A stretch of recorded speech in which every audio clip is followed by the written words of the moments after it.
Well, as a photojournalist, I try to maintain a neutral stand.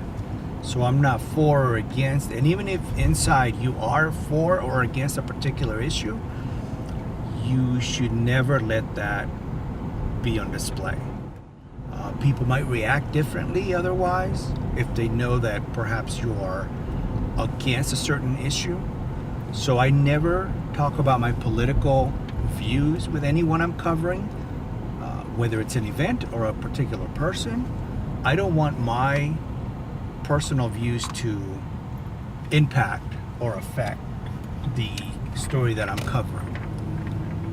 And I think that's what a true photojournalist should be like. Never showing your political views. You want to maintain a neutral standpoint. To be objective. Always being objective. In high school, I took one photojournalism class. It was mainly a photography class, I should say. But for some reason, I only took a couple of photos and I entered a photography contest. And I ended up winning.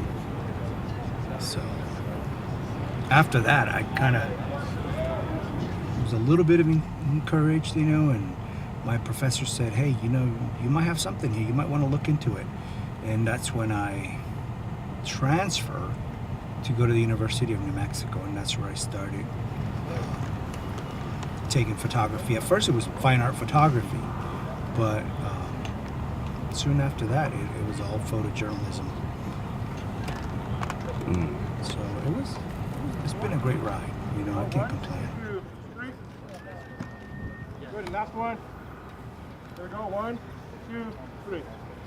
All right, now screw around. Do something stupid. Act like yourself. Do something stupid.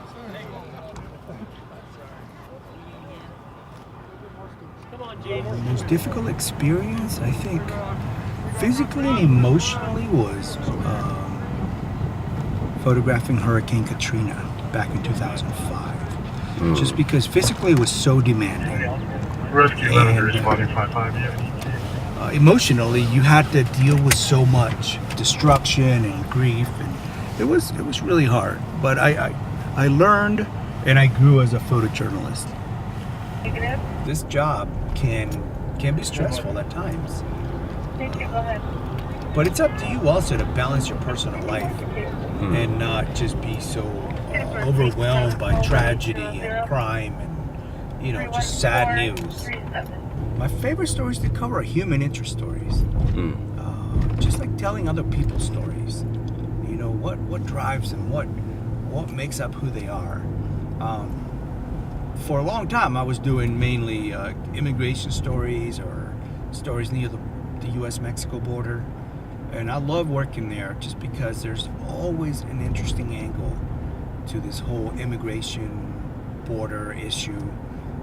I love covering that. We are here at the Journal. I'm going to go inside, talk to a photo editor, and take a look at some photos I just took about an hour ago.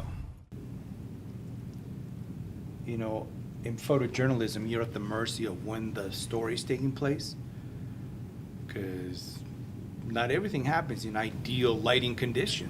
So what I'm using right now is a program called Photo Mechanic, and it basically shows you everything you've shot. And it's a program to help you pick out the photos that you will later edit, like in Lightroom or Photoshop. I'm going to make a print so that they have it in order to take to the meeting later on this afternoon. Okay. Therefore, you get an idea of what's going to be printed in the paper tomorrow. If this was an evening event, and this was a Friday night, by 10:30 or so, I need to have it ready in the hands of the designer.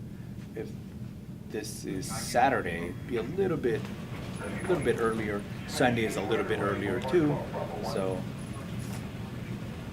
I think it's a pretty good selection. 10-year-old male having a seizure. Engine 20, rescue 19. So what I'm going to do is I'm going to caption these. I'm going to write down some information, and then I'm going to leave them with the photo editor.